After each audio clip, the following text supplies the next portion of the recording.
Bienvenue sur ce nouveau numéro de décryptage. La CEDEAO a changé de main. Julius Bior, le président sierra-léonais, devient depuis le 22 juin le nouveau président de la communauté sous-régionale. Quels sont les défis qui l'attendent quand on sait qu'il y a un désamour entre le peuple et l'institution sous-régionale? De l'autre côté, Patrice Talon a saisi la tribune de la CEDEAO à Abuja pour appeler ses pairs à une révolution économique. Le Bénin, avec son voisin le Nigeria, seront pionniers pour porter cette intégration économique dans la sous-région. Quelles sont les chances d'aboutissement de cette réforme quand on sait que par le passé, la ZLECAf ou encore l'ECO ont eu du plomb dans l'aile? Nous allons parler de ces actualités avec mon invité Modeste Dossou. Il est journaliste spécialiste des questions internationales. Modeste, bonjour. Bonjour, monsieur le journaliste. Vous avez suivi le 22 juin dernier, le président sierra-léonais est porté par ses pairs à la tête de la CEDEAO. Quels sont les défis urgents, les chantiers urgents sur lesquels il est attendu pour plus d'efficacité et aussi plus d'amour entre le peuple et l'institution sous-régionale?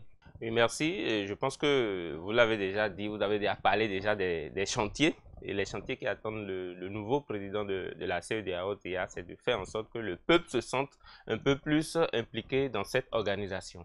Parce qu'à la base, la CEDEAO était censée être une organisation des peuples. Et après, il y a eu un chemin qui a été fait. 50 ans après, il ne se sent plus impliqué dans cette organisation. Et comme vous l'avez dit, vous avez parlé d'un désamour, je dirais plutôt un désintérêt,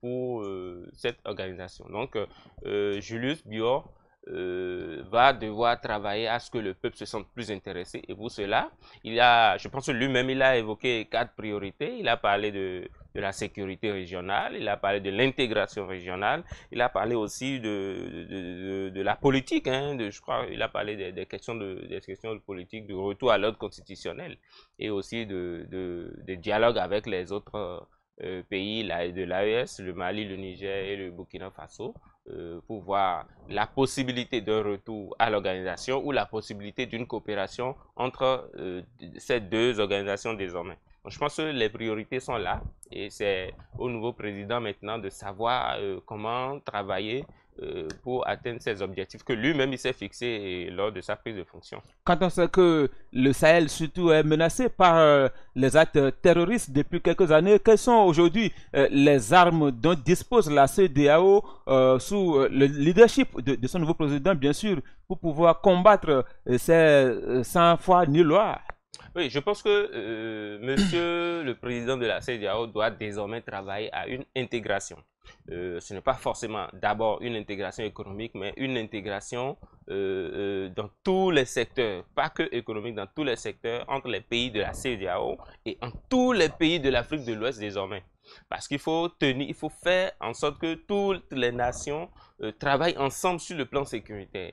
On ne va pas dire je suis de la CEDEAO, je suis de l'AES, mais il doit servir de point d'ancrage entre les pays qui ne sont plus dans la CEDEAO et les pays de la CEDEAO, en plus des pays voisins des pays de l'Afrique de l'Ouest, comme je dirais la Mauritanie, l'Algérie et aussi peut-être le Maroc.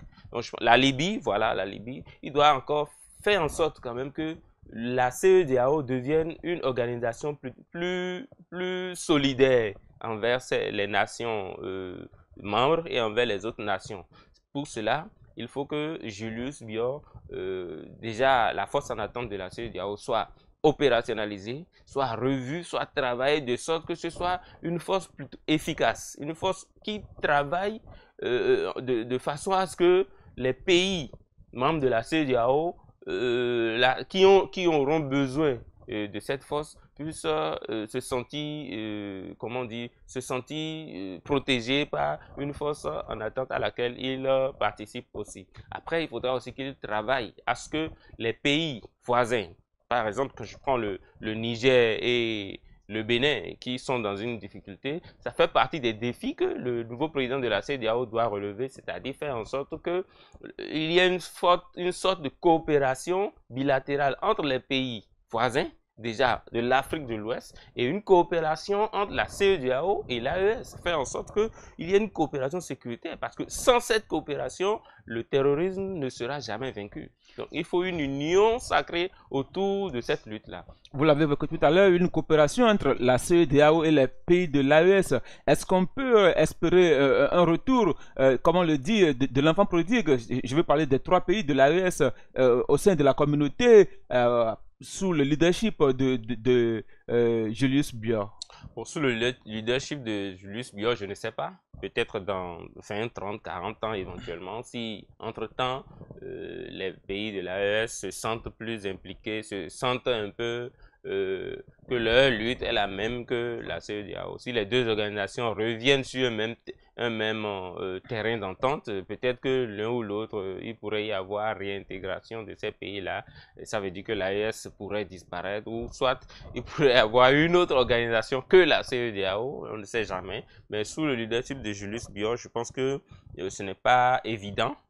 Ce n'est pas évident, mais ce qu'il faut dire, c'est que au moins on sait que sous son leadership, il peut y avoir une sorte de coopération, un élément de retour à travailler ensemble avec, entre ces deux parties désormais. Donc les pays de l'AES, sous son leadership, pourraient travailler ensemble avec les pays de la CEDEAO pour une intégration, soit économique, politique et aussi sécuritaire. Vous savez, Julius Bior, c'est un ancien militaire. Lui aussi, il a fait un coup d'État. Hein. Il a fait un coup d'État, je crois, en 2016, si je ne me trompe. Il a fait un coup d'État, en tout cas, avant d'être élu en 2023 démocratiquement. Donc, il connaît mieux ce que pense, c'est le mieux placé quand même pour comprendre ce que vivent, ce que pensent les militaires au pouvoir dans les pays de l'AES. Je pense qu'avec ça, avec son leadership et quelqu'un qui est assez patient, pragmatique aussi dans ses œuvres, donc avec tout ça, je pense qu'il pourrait être le médiateur, comme on le dit, le médiateur qu'on attendait. Il pourrait être le messie de la médiation dans cette région ouest africaine. Certains pensent que la CEDEAO est un abonné au message politique sans pour autant agir sur le terrain convenablement. Est-ce que vous pensez qu'il y a une nouvelle ère qui s'ouvre désormais au niveau de la CEDEAO et que les discours vont se concrétiser pour le bonheur des populations? En tout cas, moi, j'ai bon espoir. J'ai bon espoir quand on voit un peu, avant même l'élection de Julius Bior, les discours qui se tenaient de part et d'autre. Il y avait quand même un certain nombre de pays membres de cette CEDEAO qui appelaient à une réforme. Je pense même le président de la commission avait évoqué entre-temps aussi qu'il faut vraiment une réforme, je crois, lors du cinquantenaire, et qu'il faut une réforme de la CEDEAO. Le président béninois l'a encore martelé la dernière fois lors du sommet. Donc je pense que s'il y a des voix qui se lèvent pour évoquer cette réforme, je pense que c'est le moment pour le nouveau président de mettre en pratique réellement cette réforme et de faire en sorte que cette réforme, après son effectivité, implique les populations, fasse en sorte que ces populations se sentent plus impliquées dans cette CEDEAO qui est de plus en plus loin d'elle. Donc je pense que Julius Bior, c'est plutôt l'homme qu'il fallait. Il n'est pas très politique, c'est quelqu'un qui, dans son pays, a réussi à poser des actes assez pragmatiques. Donc on se dit que voilà, avec ce principe, il pourrait amener les pays de la sous-région à poser aussi des actes pragmatiques pour l'intégration, pour la solidarité économique et autres. Certains pensent que la CEDEAO s'est alignée sur certaines forces extérieures et n'est pas du tout indépendante. Aujourd'hui, avec un militaire, comme vous le dites, pragmatique à la tête de cette institution, est-ce que vous pensez que la CEDEAO deviendra totalement indépendante, autonome pour s'autogérer? Vous savez, vous avez beau être militaire, politique, français et tout. Quand vous devenez homme politique, vous devenez imprévisible. Les hommes politiques sont imprévisibles et c'est à l'acte qu'on reconnaît s'ils sont de bonne foi ou de mauvaise foi. Mais je pense que celui-ci, il doit travailler. C'est un défi. Je ne dirais pas qu'il peut le faire, mais je dirais que c'est un défi qu'il doit relever. Et ce défi, c'est de rendre la CEDEAO plus indépendante et faire en sorte que ce soit une CEDEAO plus transparente. Est-ce qu'ils en ont les moyens? Voilà, c'est ça. Je pense que tous les pays ont les moyens. Les pays membres de la CEDEAO, ce n'est pas des territoires d'outre-mer de puissance étrangère. C'est des États indépendants souverains. Et c'est une volonté de chaque État qui fera en sorte que cette CEDEAO devienne plus autonome. Et pour ça, il faudra que je puisse travailler avec tout le monde, essayer de faire comprendre à tous les dirigeants de ces pays-là que voilà, nous avons décidé de faire en sorte que ce soit une CEDEAO qui traite avec les puissances étrangères de façon égale à égale, de façon libre, dans un respect mutuel. Donc, il faut forcément ça, et c'est un défi qu'il doit relever. Mais pour ça, ça doit être une implication de tous. Il ne peut pas se lever et dire, bon, aujourd'hui, la CEDEAO va faire ci, parce que s'il le dit, on a déjà vu la question de l'écho, par exemple. On a déjà vu dans la question de l'écho où la CEDEAO a décidé de porter l'écho et de faire en sorte que ce soit une monnaie sous-régionale, une monnaie unique sous-régionale, jusqu'à ce qu'un des pays s'est levé tranquille pour se désolidariser, pour annoncer quand même quelque chose qui n'était pas dans la même ligne que les autres. Donc je pense qu'il faut arriver à impliquer tous les pays pour qu'on travaille ensemble et non que d'autres travaillent avec les autres sans être ensemble avec eux. Nous sommes dans la période électorale. La Côte d'Ivoire, le Bénin et bien d'autres pays de la sous-région organisent bientôt des élections très importantes. La CEDEAO joue parfois et très souvent aux sapeurs-pompiers. Qu'est-ce qui doit être fait désormais pour que les élections soient apaisées, transparentes, pour que la CEDEAO ne vienne plus jouer aux médecins après la mort? Bah, il faut que la CEDEAO joue aux policiers désormais. Au lieu de jouer aux médecins après la mort, que cette CEDEAO joue son rôle. Elle est devenue une organisation politique, même si à la base elle était devenue une organisation. Aujourd'hui, il y a eu les coups d'État, par exemple, au Niger. La dernière fois, on a parlé de il faut intervenir, il faut faire ci. Ça a créé des problèmes entre le Niger, par exemple, et plusieurs autres États, le Bénin, le Nigeria et autres. Je pense que c'est la même chose qui veut se reproduire, par exemple, quand je prends la Côte d'Ivoire où Alassane Ouattara veut encore briguer un 4e mandat. Ben, il faut que la CEDEAO commence à dire non, ben arrêtez. Parce que ces trucs-là, ce sont ces actions-là qui créent les frustrations et qui créent les coups d'État. Je suis désolé, mais c'est ça, c'est ce genre d'action qui crée les coups d'État. Mais on ne fait pas de l'apologie des coups d'État, s'il vous plaît. Pardon? On ne fait pas l'apologie des coups d'État. Ce n'est pas pour faire l'apologie de coups d'État, mais pour donner, pour montrer ce qui crée ces coups d'État. Parce que les coups d'État viennent parce qu'on considère que tel ou tel ne devrait pas. Prenons le cas de la Guinée. C'est parce que celui qui est là a voulu forcer un autre mandat qu'il y a eu ce coup d'État. Même si après, derrière, c'est peut-être une catastrophe. Mais Ouattara, ce sont les citoyens ivoiriens qui ont voulu le porter. Alpha Condé, il y avait aussi des citoyens qui voulaient qu'il continue. Écoutez, une partie des citoyens ne fait pas le peuple. Quand nous sommes assis pour dire si on fait ça, on a dit ça ensemble, je pense qu'on doit le respecter. Sinon, c'est de l'irresponsabilité, c'est du mensonge qu'on est en train de faire avec les autres. Il faut pouvoir respecter sa propre parole. La dernière fois, Alassane Ouattara disait qu'il ne ferait pas un 3e mandat et à la fin, il s'est proclamé parce qu'il dit que son dauphin est décédé. On peut comprendre, même si ce qu'il a déjà fait, c'est violer la Constitution. Il y a eu beaucoup de morts. Depuis que Ouattara est venu, quelle élection il y a eu en Côte d'Ivoire sans qu'il y ait des morts? Mais il est venu dans une situation turbulente où il y a eu des violences électorales en 2010 quand il prenait le pouvoir. Donc c'est normal que ça continue. Donc du coup, il veut venir par les armes et repartir par les armes, mais c'est pas bon. C'est pas bon. Moi, je pense que Alassane Ouattara doit, maintenant qu'il a dit qu'il va prendre le temps de réfléchir, qu'il réfléchisse maintenant et qu'il dise décidément, écoutez, je ne vais pas me contenter. Mais pour ça, il faut que la CEDEAO, qui a déjà envoyé des émissaires pour superviser les élections, disent non. Et pour ça, si la CEDEAO ne peut pas s'intégrer, violer la souveraineté de la Côte d'Ivoire, mais la CEDEAO peut poser des actions qui montrent sa désolidarisation, j'y suis arrivé, sa désolidarisation avec ces actes-là. Si entre-temps, le président ivoirien décide de se porter candidat, enfin, d'accepter de briguer un 4e mandat. Le mieux que la CEDEAO puisse faire, c'est de retirer carrément ses observateurs pour montrer sa désolidarisation de cela et de condamner, de sortir une note pour condamner cela.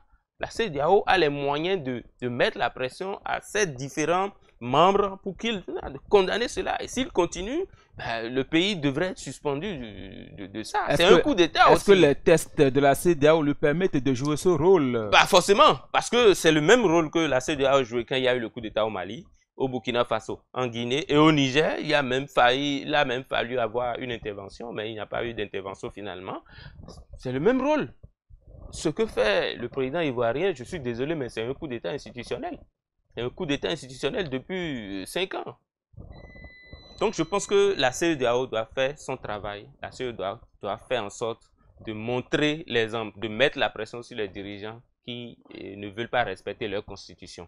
En attendant que la CEDEAO ne prenne ses responsabilités pour éviter des coups d'État institutionnels, il n'y a que Patrice Talon à saisir l'occasion de la tribune de la CEDEAO pour plaider pour l'intégration économique. Il appelle son homologue nigérien Bola Tinubu à l'accompagner pour que l'Afrique de l'Ouest se prenne en charge économiquement. Modeste Dossou, est-ce que cette réforme que Patrice Talon PDC veut a des chances d'aboutir quand on sait que par le passé, la ZLECAf ou encore l'ECO, la monnaie unique dont vous avez fait cas tout à l'heure, ont eu du plomb dans l'aile? Oui, je pense que quand on le veut, on le peut. S'il y a une volonté politique, tout se fera. Tout ce qui se passe aujourd'hui sur le plan de l'ECO ou de la ZLECAf, c'est une volonté politique qui manque, clairement. Et c'est visible, on a vu. Il y a eu des objectifs que chaque pays doit atteindre pour qu'il y ait cette intégration économique. Mais ces objectifs ne sont jamais atteints parce que les politiques n'ont jamais mis de la volonté. Chaque fois, on va s'asseoir pour des sommets, on bavarde, on revient et puis on reste dans la routine. Je pense que l'idée de la Côte d'Ivoire, et je dis de la Côte d'Ivoire, l'idée du Nigeria et du Bénin de porter l'intégration, je pense que c'est déjà bien. Si deux pays décident de donner l'exemple d'une avancée, et dans cette posture, je pense que d'autres pourraient le faire. Donc l'idée de porter l'intégration économique, c'est de servir de modèle. C'est de servir de modèle pour qu'il y ait entre-temps un effet domino après, pour que d'autres États puissent suivre.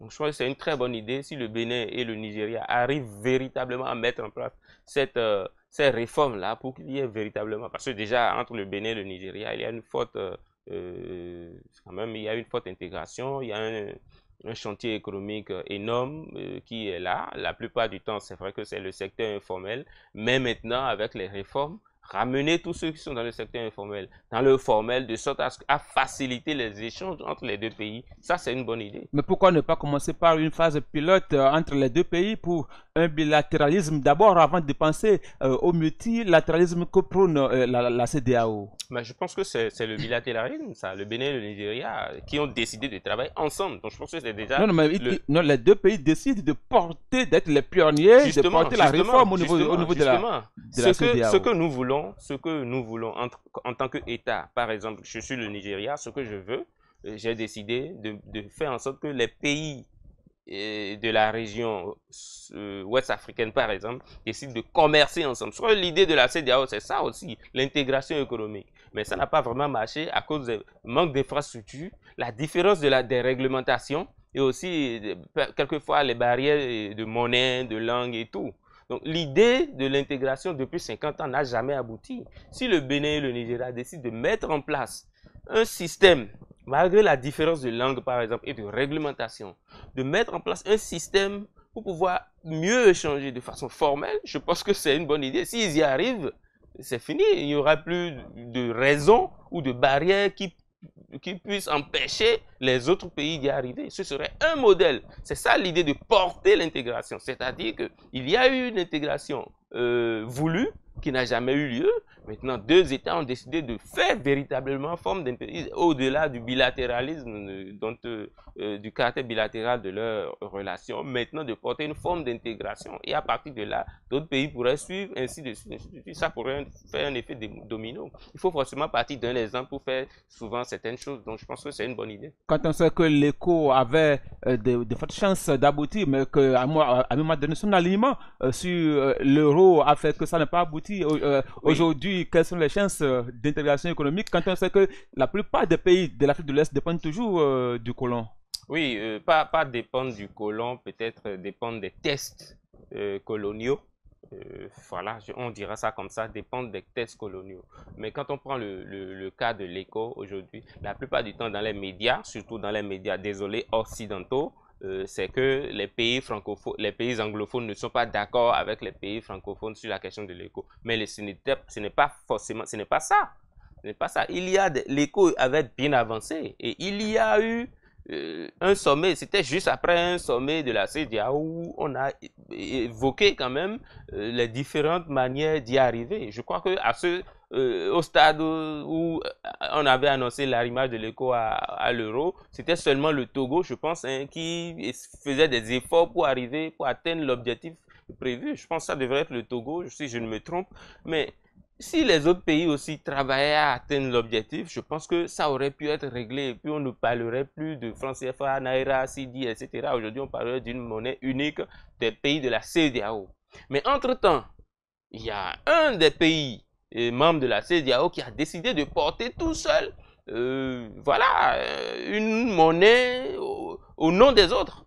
Parce que je ne crois pas qu'après il y a eu un sommet de la CEDEAO. Quelques jours après, ce pays décide d'annoncer que, bon, écoutez, nous allons adopter l'éco dans 2 ans et ce sera arrimé à l'euro. C'est-à-dire remplacer simplement le nom franc CFA par le nom éco et puis c'est fini. Ce ne sera pas forcément un changement dans le fond et tout, il sera juste question de remplacer le nom. Alors que l'idée à la base, ce n'était pas de remplacer un nom, c'était de faire des réformes structurelles pour que l'éco, la monnaie éco de l'Afrique de l'Ouest soit une monnaie forte. Et à partir de là, d'autres pays pourraient suivre. Mais bon, écoutez, les intérêts ne sont pas toujours les mêmes. C'est ce que je disais tout à l'heure. Julius Bior, toi, va devoir relever ce défi de mettre ensemble les pays, de faire en sorte que les dirigeants des pays travaillent ensemble et non travaillent avec chacun. On travaille avec lui sans être avec lui. Voilà, il faut être solidaire pour que les choses avancent. Si un seul pays sur 16 a pu faire basculer les choses dans le temps aujourd'hui, quels sont les leviers concrets sur lesquels il faut agir pour que cette vision de Patrice Talon et de Tinubu Bola puisse porter des fruits? Oui, il faut agir sur la rigueur. Aujourd'hui au Bénin, personne ne s'attendait à ce que le Bénin soit un pays aussi respectable. Personne ne s'attendait à ce que le Béninois lui-même soit aussi discipliné. Parce qu'il y a eu des réformes et on a mis la rigueur pour que ces réformes se fassent. Personne ne s'attendait à ce que au Bénin, la corruption soit réduite autant. On ne dit pas que c'est corruption zéro. Il y a toujours des poches de corruption quelque part forcément. Mais il y a une certaine réduction. Aujourd'hui, le Bénin se présente partout dans le monde. On considère le Bénin comme un hub économique en Afrique de l'Ouest. Donc c'est parce qu'il y a une rigueur dans le travail, dans les réformes et dans tout ce qui a été mis en place. Il y a la rigueur, le suivi. Je pense qu'avec ça, et la volonté surtout, et la volonté politique, les moyens ont été mis pour que ça se fasse. Je pense que c'est ça ce qu'il faut pour les pays de l'Afrique de l'Ouest. Il faut de la rigueur dans le travail, il faut de la volonté politique et il ne faut pas faire de la politique politicienne comme ça se fait dans beaucoup de pays, dans beaucoup de nos pays. Modeste Dessous, un mot sur cette actualité. Le président Oligui annonce la création très prochaine de son parti politique et certainement il a pris le goût du pouvoir. Et forcément, s'il veut créer son parti politique aujourd'hui, c'est parce que, à ce qu'on voit, il n'est pas prêt de quitter le pouvoir. Peut-être qu'il finira son mandat, il fera un second mandat, et il reste à savoir si il décidera de rempiler. Et vu que la Constitution, bon, je ne sais pas si ils vont modifier encore la Constitution pour qu'après, ils continuent de rempiler. Mais ce qui est sûr, c'est que au Gabon, c'est un système plutôt, c'est un pays plutôt, je dirais unique en la matière parce que le coup d'État n'a pas changé véritablement le système. Vous voyez la continuité du système Bongo? Oui, ben, le système Bongo est toujours là, rien n'a changé pratiquement, rien n'a changé. Et ce sont les mêmes qui reprennent et qui recommencent. Donc je ne vois pas pourquoi on va penser que aujourd'hui ça va changer. C'est après le premier mandat du président Oligui qu'on se dira ouais, maintenant il a apporté des réformes, il a changé un peu une image d'un Gabon qu'on voit familial. Donc voilà, on attend de voir ce qu'il a fait et on avisera plus tard.